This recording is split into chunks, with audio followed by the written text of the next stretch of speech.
Good morning, this is Michael Kundu, and what today's presentation is about is disaster communication. And more specifically, it's about communicating with your family during an emergency in the event that they're not in the same location or they're spread out throughout the region. So every year, particularly around this time, we have situations where emergency power outages occur.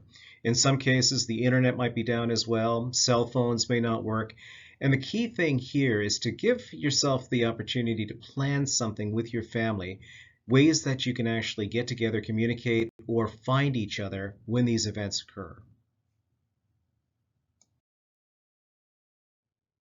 One of the most important things to understand is that it's often difficult to predict how long a power or a cell phone outage may last. So the key message that we are trying to pass on at this point is to let you know that it's always important to make a plan to communicate with your family members, particularly kids, on how you're going to be able to relay information back and forth if there's an extended power outage or if you simply can't get hold of each other. So here's a couple of ideas. The key thing is to figure out who your primary contacts are, whether that's a spouse, a neighbor, a friend, your kids, and then figure out ways to determine where a safe meeting place might be. And then also try to look at all the different options you have to communicate. Certainly if cell phones are down, it doesn't necessarily mean that internet communications are not down.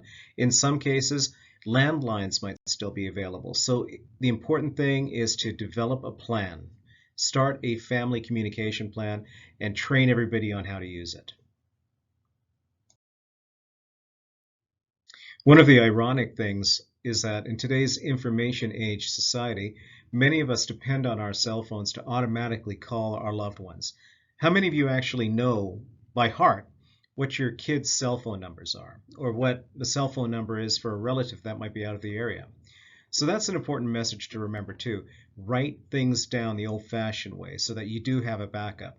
The other thing that I think might be important to understand is that a lot of elderly folk or people who are differentially abled may not know how to send or use text messages. So make sure that everybody in your family understands some of these alternative methods of reaching out in the event that an emergency does occur.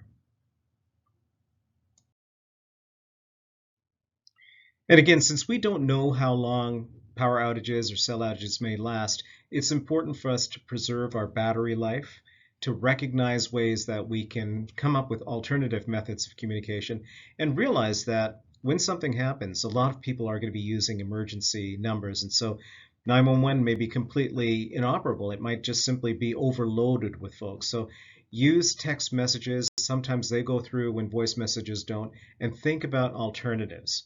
But make sure you plan something, because this is not something you want to learn when an emergency is actually happening. So that's our basic primer. If people have any additional questions or comments, they can certainly send me an email or call me directly or send me a text message. Either way, take this to heart. These are important lessons to be learned, and we definitely want to prepare before action becomes necessary, not afterward. Thank you.